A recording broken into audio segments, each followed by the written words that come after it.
She smirked during an argument. The baby isn't yours and you can't do anything about it. I said, okay. She didn't know I was recording everything. Then I sued her for paternity fraud. When the judge heard the tape, her smile vanished as she was ordered to repay $50,000 with interest, leaving her bankrupt. I, 33 male, am sitting here in my apartment looking at a paternity test result that just blew up my entire life. But weirdly, I'm calm. Maybe it's shock. Maybe it's because I already knew. My wife, 29, and I have been married for 5 years. We have a daughter who just turned 4, had a daughter. God, I don't even know how to say this anymore. Things started feeling off about 6 months ago. My wife got real secretive with her phone, started working late a lot, became distant. Classic signs, right? But I trusted her. Idiot move on my part. 3 weeks ago, we had a massive fight. She wanted to take our daughter to visit her mom for 2 weeks, and I said no because I'd already requested time off work to spend with our kid. She lost it, started screaming about how I was controlling, how I never let her do anything, all this stuff that came out of nowhere. Then she said something that made my blood freeze. You know what? Maybe I should just tell you the truth. Maybe then you'd back off. What truth? I asked. She got this look on her face, this smirk like she'd been waiting to drop a bomb and was finally getting her chance. The baby isn't yours and you can't do anything about it. I just stared at her. My phone was in my pocket and I'd started recording the fight earlier when she began yelling. My lawyer cousin had told me to always document stuff when things got heated with the spouse. Best advice ever. What did you just say? I needed her to repeat it for the recording. You heard me. She's not your biological daughter. I got pregnant by someone else and you've been raising her like the idiot you are. And legally, you can't do anything. You signed the birth certificate. You're on the hook. The smugness, the absolute audacity of saying this out loud and thinking she'd won. Okay, I said just that. Okay. She looked confused for a second like she expected me to explode or cry or something. That's it. Just, okay. Yeah. Okay. I walked into our bedroom, grabbed my already packed go bag I'd been preparing for the worst for weeks, and left. Went straight to my buddy's place. First thing I did was call my lawyer cousin, played him the recording. He went quiet for a long moment. Holy, she actually admitted it on recording. Yeah, and you're in a one-party consent state? Yeah, dude, she just handed you the nuclear option, spent the weekend researching. Turns out my state is one of the few that allows for paternity fraud lawsuits. If you can prove fraud, you can sue for reimbursement of child support and expenses. It's not common. Courts don't like it, but it exists. Monday morning, I went to a lab and got a paternity test. Took 4 days to get results. 0% probability of paternity. I stared at that paper for an hour. 4 years of loving this kid, changing diapers, staying up with her when she was sick, teaching her to ride her little tricycle, and none of it was real, not the way I thought it was. But here's the thing. I'm not going to be the victim here. She thought she could trap me, mock me, keep me paying for another man's kid while she did whatever she wanted. She thought wrong. Update 1.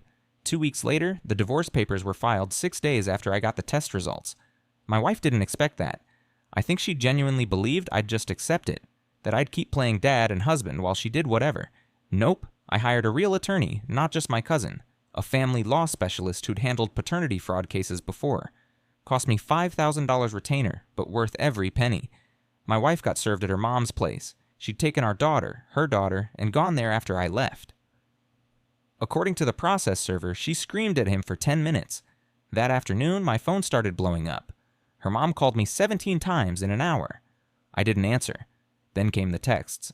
How dare you abandon your family? That baby needs her father. You're a coward. We will take everything from you. I screenshot everything, sent it to my lawyer. Then my wife called from her mom's phone. I blocked her number.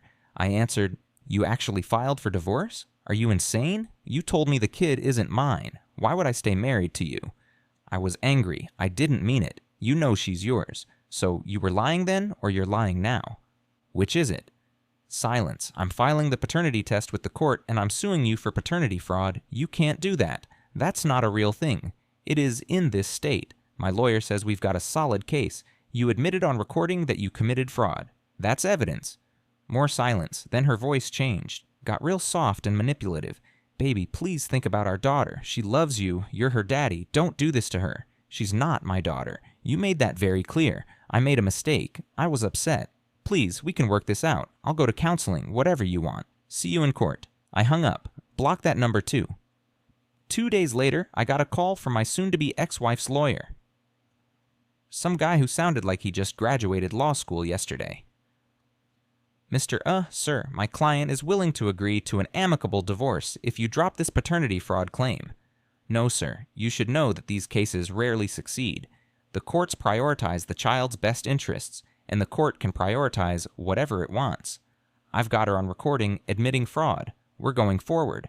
My client maintains that she made those statements under duress and emotional distress. They don't reflect reality.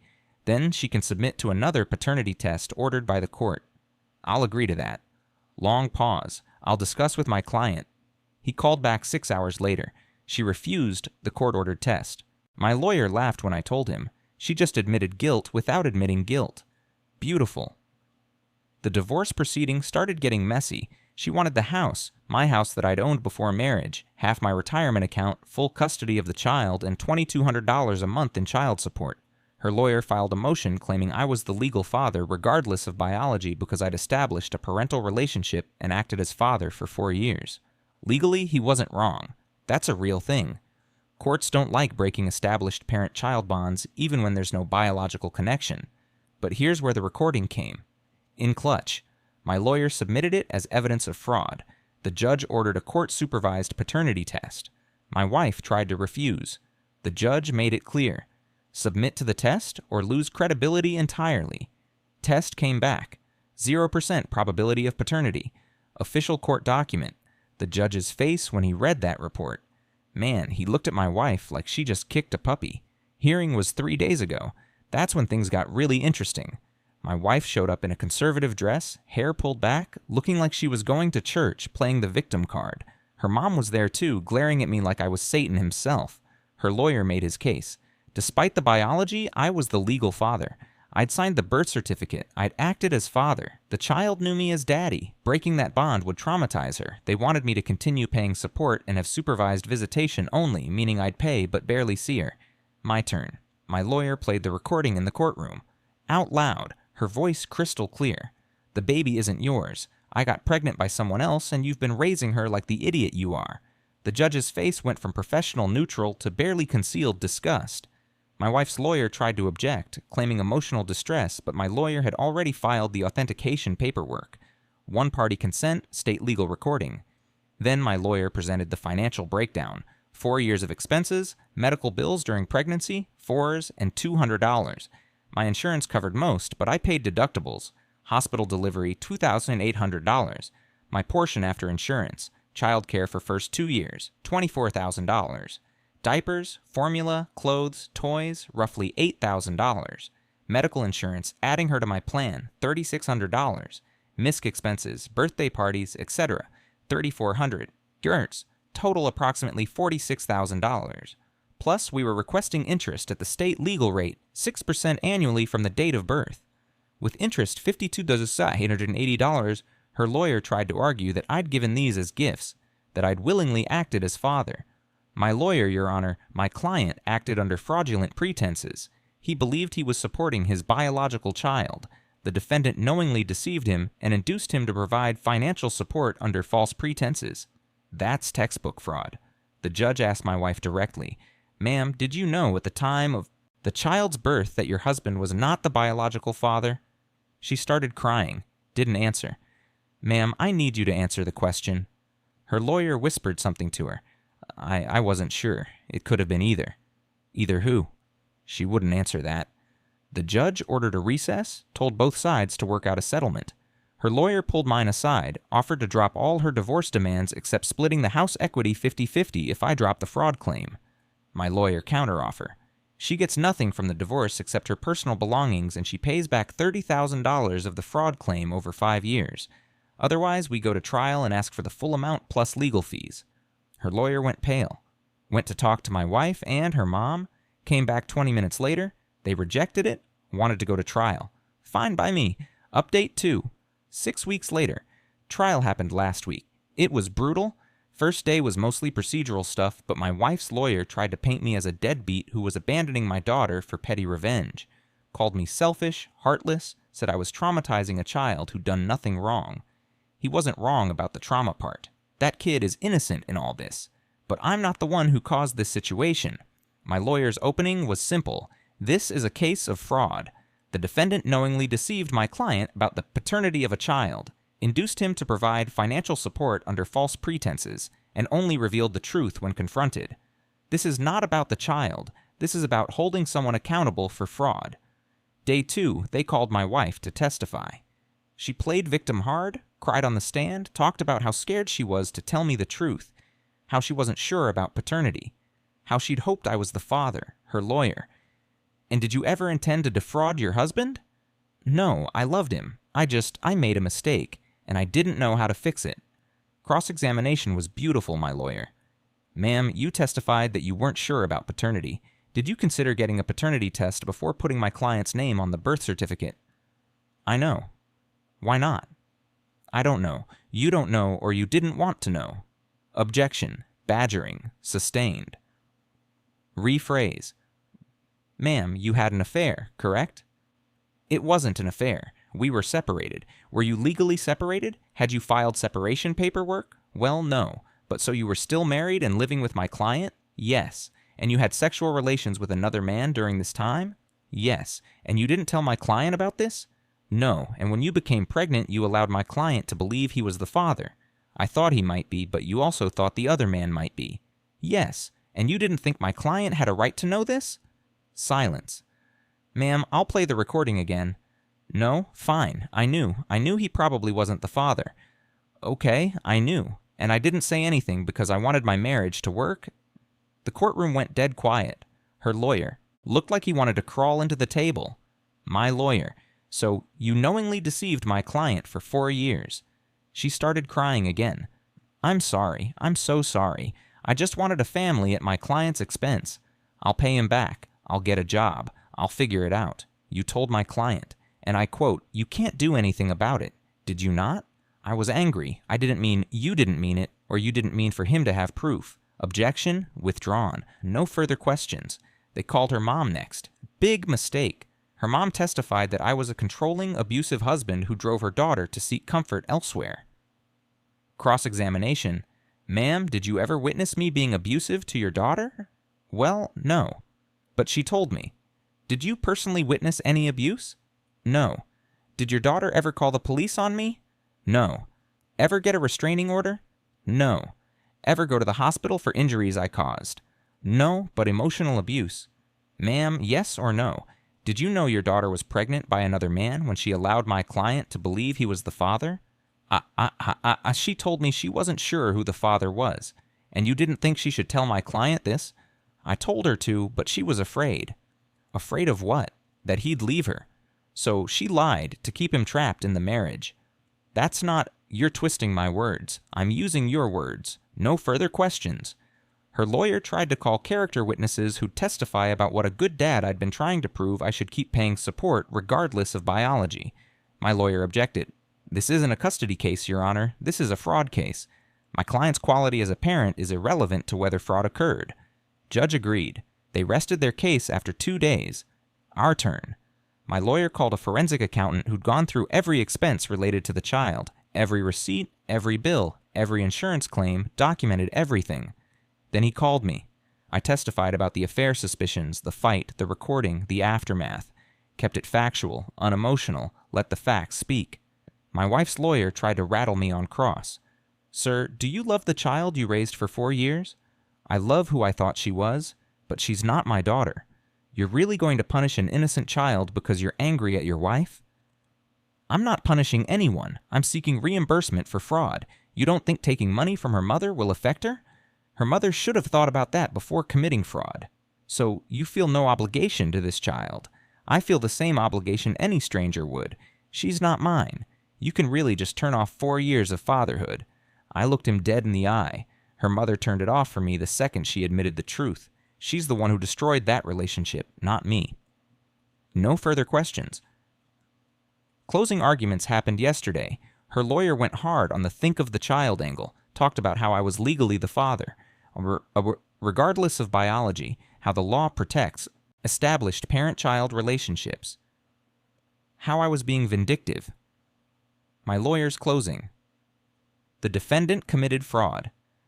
She knew or reasonably should have known that my client was not the biological father. She concealed this information for 4 years. She induced my client to provide substantial financial support under false pretenses, and when confronted, she admitted it gleefully. This is not a custody case. This is not about a child. This is about whether someone can commit fraud and escape accountability because a child is involved. If we allow that, we're saying fraud is acceptable as long as there's a child in the picture. That can't be the standard. Judge said he'd issue a ruling in 2 weeks. That was yesterday. Now I wait. Final update, 2 months later.